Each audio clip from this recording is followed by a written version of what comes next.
روز بعد مرگ حضرت محمد پیامبرمان صلی الله علیه و سلم به خانه او، خانه حضرت عایشه، پدرش یعنی حضرت ابوبکر صدیق می آید و می گوید ای عایشه، ای دختر جانم، آیا سنتی هست از پیامبر خدا صلی الله علیه و سلم که من اجرا نکرده باشم؟ حضرت عایشه می گوید که ای پدر جان، یگان سنتی نیست، یعنی یگان عملی نیست که پیامبر خدا صلی الله علیه و سلم اجرا کرده باشد و تا آن را اجرا نکرده باشی، بجز یک عمل.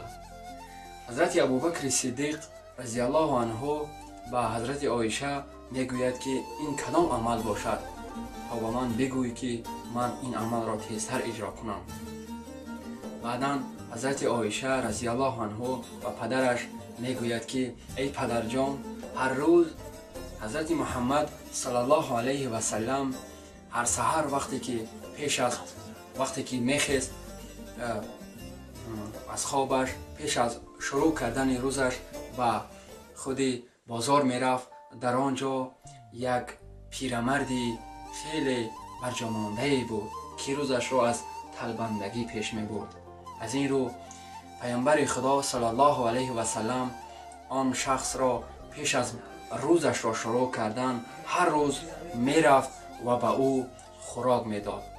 ولی از همه عجایبش نیز در این بود که آن پیرمردی، یعنی پیرمرد کور بود و آن پیرمرد دائما پیامبر خدا را حقارت و دشنام میکرد، زیرا که آن یهود بود، یعنی دین او یهودی بود و نمیخواست که پیامبر خدا، یعنی دین پیامبر خدا مسلمانی نفوذ کند. از این رو پیامبر خدا با وجود همین قدر دشنام و حقارت ها و بدبینیش با او میرفت خوراک میداد. همین طور حضرت ابوبکر صدیق پگاه سحر میخیزد و به بازار میرود و از بازار یک مقدار خوراکه میگیرد و به نزد آن مرد میرود و میخواهد که او را خوراک دهد. بعد کمی خوراک دادن، آن پیرمرد خشمگین می شود و خوراک را می پرتاید. حضرت ابوبکر صدیق رضی الله عنه می گوید ای پیرمرد، چرا خوراک را زمین پرتافتی؟ آن پیرمرد داد می زند، فریاد می زند، می گوید تو کی هستی؟ ابوبکر صدیق می گوید که من همان شخصی هستم که هر روز به نزد تو می آمدم و به تو خوراک می دادم. یک چند روز باز من به کار مشغول بودم و نتوانستم که نزد تو بیایم، مرا ببخش. آن پیرمرد داد می زند و می گوید تو آن شخص نیستی.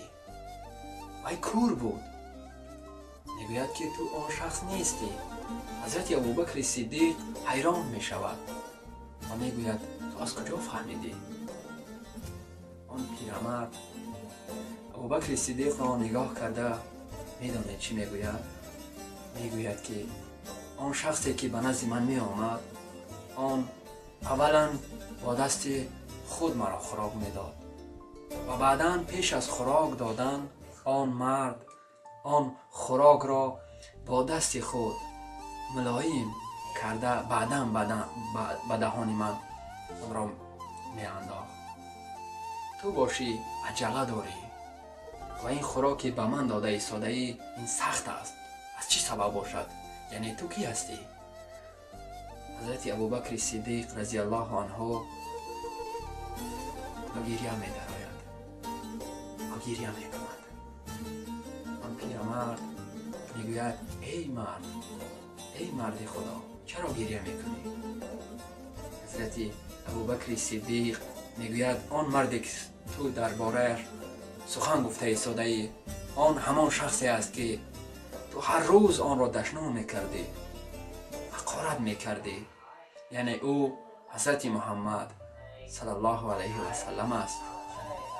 پیرمرد باشد و گریه می‌دراید و گریه میکند، میگوید با خود خدایا این چگونه مردی بود این چگونه شخصیتی بود که من هر روز آن را دشنام حقارت میکردم، بدگویی میکردم، ولی با وجود این او می آمد و به من خوراک میداد با چه آرامی، ولی سخنی نمیگفت، ولی نمیگفت که من همان شخص هستم. چقدر مهربان بود، چقدر بزرگ بود، چه شخصیتی والایی بود. بسیار گریه میکند و به حضرت ابوبکر صدیق نگریسته میگوید که ای مرد خدا، کلمه شهادت را برای من بگو تا اینکه من مسلمان شوم. آن زمان حضرت ابوبکر صدیق رضی الله عنه کلمه شهادت را به او میگوید و آن مرد عرضه میکند و مسلمان میشود.